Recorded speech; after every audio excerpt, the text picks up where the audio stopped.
This is going to be talking about Star Sapphire, or specifically the Carol Ferris as Star Sapphire.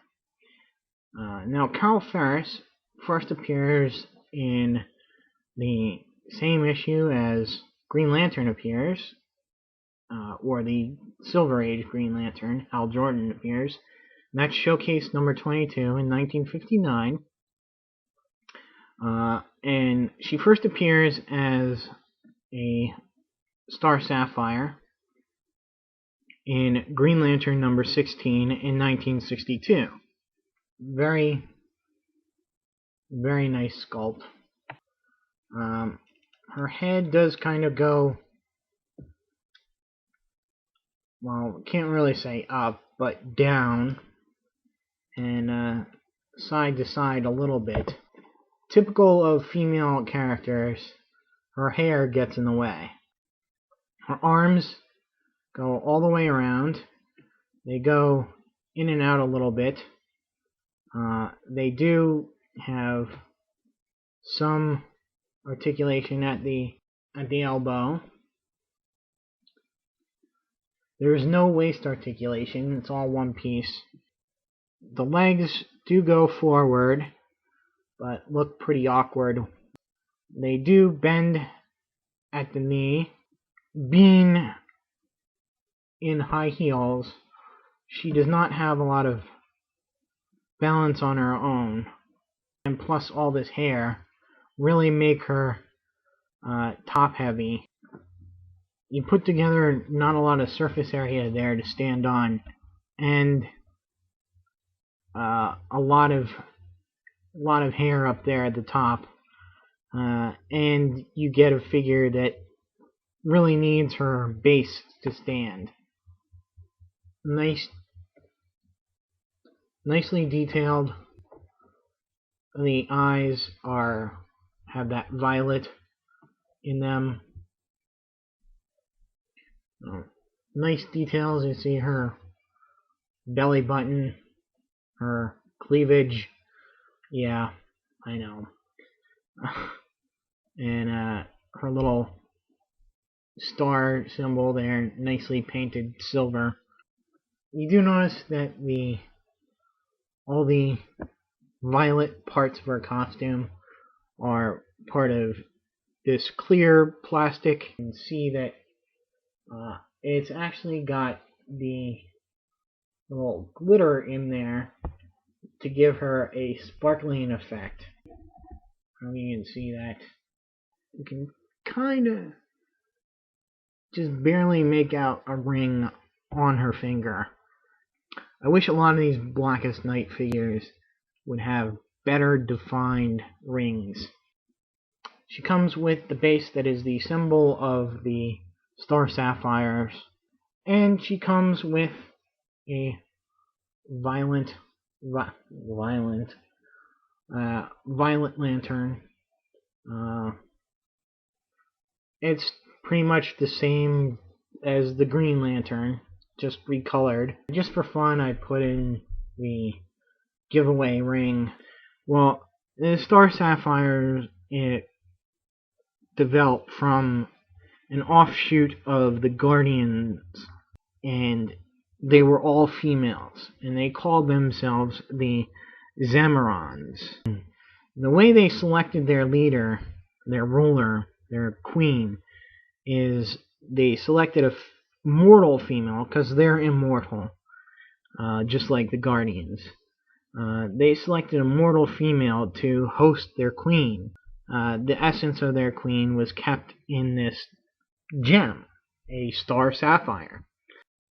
This gem would then possess the woman, give that woman light-based powers similar to the Green Lantern.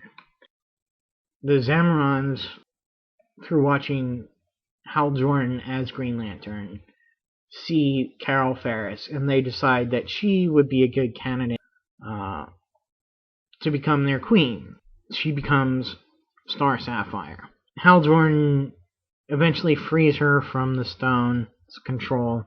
Several times the stone continues to find its way back to Carol. Would possess her, and then she'd break free of it, probably with Hal Jordan's help. Now she hasn't been the only Star Sapphire. Della Farron, who appears in Green Lantern number 41, and appears as a rival to take the powers of the Star Sapphire. Then there's Deborah Camille Darnell, which is actually an alias of an alien who stole Carol's gem to become the Star Sapphire. And she is a member of the Secret Society of Supervillains, and makes her first appearance in the first issue of that group's title in 1976. And there was also a Golden Age Star Sapphire, and she has only 2 appearances, I think, in All Flash Comics number 32 in 1947, and in the Comic Cavalcade number 29 in 1948. And she's actually a Flash villain. And, of course, the old character had no connection until it was retconned in later. The Zamorans had, through the years, they've figured out that the gem exerts too much control over its host, and that if they can spread out the power of the gem, it might be better for all concerned. So they decide to take a page from the Book of Oa, and they change the gem into a lantern,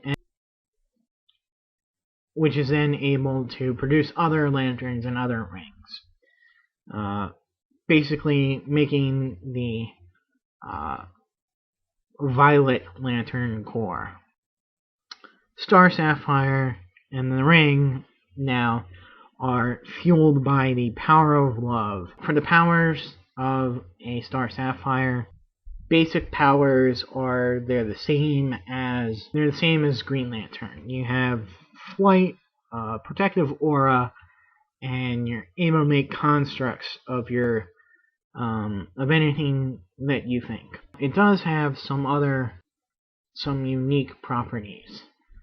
The first one being teleportation. You can create this crystal cocoon or